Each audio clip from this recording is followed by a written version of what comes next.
Hello friends, Janu the kitchen હાઉસમાં તમારું સ્વાગત છે। આજે હું સરસ મજાની કારેલાની રેસીપી લઈને આવી છું અને હજુ સુધી જો તમે મારી ચેનલને સબસ્ક્રાઇબ ના કરી હોય તો મારી ચેનલને ખૂબ ઝડપથી તમે સબસ્ક્રાઇબ કરજો, લાઇક કરજો, શેર કરજો, જેથી આવનારા નવા વિડીયો તમારા સુધી તુરંત પહોંચી શકે। તો રાહ શેની જોઈ છે, ચાલો જોઈ લે ફટાફટ રેસીપી। સૌપ્રથમ અહીંયા મેં 500 ગ્રામ જેટલા કારેલા લીધેલા છે। આવા થોડાક મોટા હોય અને કોણી છાલવાળા હોય તે જ લેવાના છે। હવે અત્યારે આપણે અહીંયા છાલ નથી કાઢવાની। હવે તેનું આપણે એક મિક્સિંગ બાઉલ લેશું, તેમાં આપણે કટિંગ કરી લેવાનું છે। આગળ પાછળના ડીટિયા કાઢીને આવી રીતના નાના નાના ગોળ પતિકા કરી લેવાના છે અને થોડાક થીક રાખવાના છે, બહુ પતલા નથી કરવાના। તમે જોઈ શકો છો આવડી સાઈડના આપણે પતિકા તૈયાર કરી લેશું। તેવી રીતે આપણે બધા કારેલાના આવી રીતના ગોળ કટિંગ કરી લેવાનું છે। તમે જોઈ શકો છો સરસ રીતે કટિંગ થઈ ગયું છે। હવે તેમાં આપણે સ્વાદ અનુસાર નમક એડ કરવાનું છે અને 5 ચમચી જેટલી હળદર એડ કરી દઈ અને સરસ રીતે આપણે પેલા હાથેથી મિક્સ કરી દેશું। હવે તેને આપણે 15 મિનિટ માટે રેસ્ટ આપી દેશું અને સાઈડ ઉપર તેને રાખી દેવાનું છે। ત્યાં સુધીમાં આપણે એક મસાલો તૈયાર કરી લઈ। એક મિક્સર જાર લેવાનું છે, તેમાં આપણે એક નંગ ઝીણું સમારેલું લીલું મરચું લઈ લઈ, આદુનો ટુકડો લેવાનો છે, લસણની કળી છે 5 થી 7 તે લઈ લઈ, 1 વાટકી જેટલા સિંગદાણા લેવાના છે, 2 થી 3 ચમચી જેટલા સફેદ તલ લેવાના છે, 1 વાટકી ટોપરાનું ખમણ લેવાનું છે। હવે 1 નંગ ટમેટું લેવાનું છે, એકદમ લાલ હોય તેવું જ લેવાનું છે।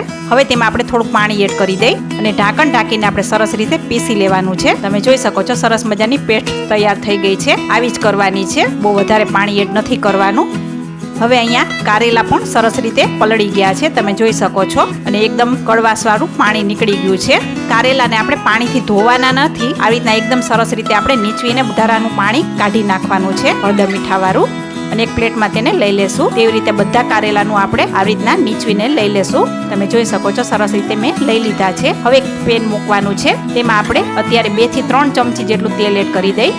તેલ આવી જાય એટલે આપણે તેમાં કારેલાના પીસ છે તેમ લઈ લેશું અને સરસ રીતે આપણે તળી લેવાના છે અથવા તો ફ્રાય કરી લેવાના છે। હવે તેનો કલર ચેન્જ થાય થોડોક અને થોડાક કૂણા પડે ત્યાં સુધી આપણે તેને રાખશું। તમે જોઈ શકો છો તેનો કલર ચેન્જ થઈ ગયો છે। આ તમને મારો વિડીયો અને મારી રેસીપી કેવી લાગે છે તે કોમેન્ટ બોક્સમાં જરૂરથી જણાવજો। હવે તેને આપણે એક પ્લેટમાં કાઢી લેવાના છે। હવે એ જ તેલ આપણે રેવા દેવાનું છે, તેમાં આપણે 5 ચમચી જેટલી રાઈ એડ કરી દઈ, 1 ચમચી જીરું એડ કરવાનું છે, 5 ચમચી જેટલી હિંગ એડ કરી દઈ, 1 નંગ ઝીણી સમારેલી ડુંગળી છે તે આપણે એડ કરવાની છે અને એકદમ આવી રીતના બારીક જ સરસ રીતે કટ કરી લેવાની છે। હવે ડુંગળીનો થોડો કલર ચેન્જ થાય ત્યાં સુધી આપણે તેને રાખવાનું છે। આજની આ રેસીપી કેવી લાગે છે તે પણ તમે જણાવજો। તમે જોઈ શકો છો તેનો કલર ચેન્જ થવા લાગ્યો છે। જો તમારે પંચરત્ન કારેલાની રેસીપી જોવી હોય તો તમે જાનુ ધ કિચન હાઉસમાં યુટ્યુબમાં ચેનલ છે, તમે ત્યાં જઈને તમે જોઈ શકો છો। બનાવેલી પેસ્ટ હતી તે આપણે તેમાં એડ કરી દેવાની છે। આ શાક જરા પણ કડવું નહીં લાગે, તમે એકવાર જરૂર ટ્રાય કરજો અને બાળકો પણ સરસ રીતે ખાઈ લેશે। પહેલાં આપણે સરસ રીતે મિક્સ કરી દેશું। હવે તેમાં આપણે સ્વાદ અનુસાર નમક એડ કરી દઈ, 5 ચમચી જેટલી હળદર એડ કરવાની છે, 1 ચમચી કાશ્મીરી લાલ મરચું છે તે એડ કરી દઈ, 1 ચમચી ધાણા જીરું પાવડર એડ કરવાનો છે અને હવે સરસ રીતે આપણે મિક્સ કરી દેશું। મસાલા બળે નહીં તેનું ખાસ ધ્યાન રાખજો, ગેસ આપણે ધીમો જ રાખવાનો છે। હવે તેમાં આપણે થોડુંક પાણી એડ કરવાનું છે, જે પેસ્ટ વાળું હતું તે જ આપણે તેમાં એડ કરી દઈ। હવે સરસ રીતે મિક્સ થઈ ગયું છે, તમે જોઈ શકો છો। હવે તેને આપણે ઢાંકીને 2 થી 5 મિનિટ માટે તેને થવા દેશું। તમે જોઈ શકો છો ઉપર એકદમ સરસ રીતે તેલ આવી જશે અને સુગંધ પણ સરસ રીતે આવવા લાગી છે।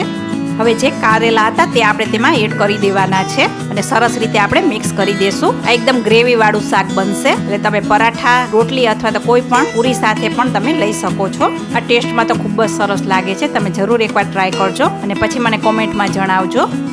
હવે તેમાં આપણે 1 ચમચી જેટલી કસૂરી મેથી એડ કરી દઈ, 5 ચમચી જેટલો આમચૂર પાવડર લેવાનો છે અને 1 ચમચી જેટલો ગોળનો પાવડર છે તે લેવાનો છે અને સરસ રીતે આપણે મિક્સ કરી દેશું।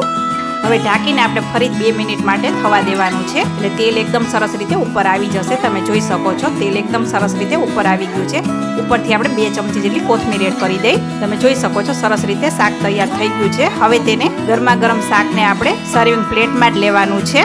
જોતા જ મોઢામાં પાણી આવી જશે। તો છે ને સરસ મજાની કારેલાના શાકની રેસીપી। તો કેવી લાગી આજની મારી આ રેસીપી, તમે જરૂરથી લાઇક, શેર ઓર સબસ્ક્રાઈબ કરજો અને મને કોમેન્ટ પણ કરજો। ફરી જ મળીશું આવી જ અવનવી રેસીપી લઈને, ત્યાં સુધી આવજો।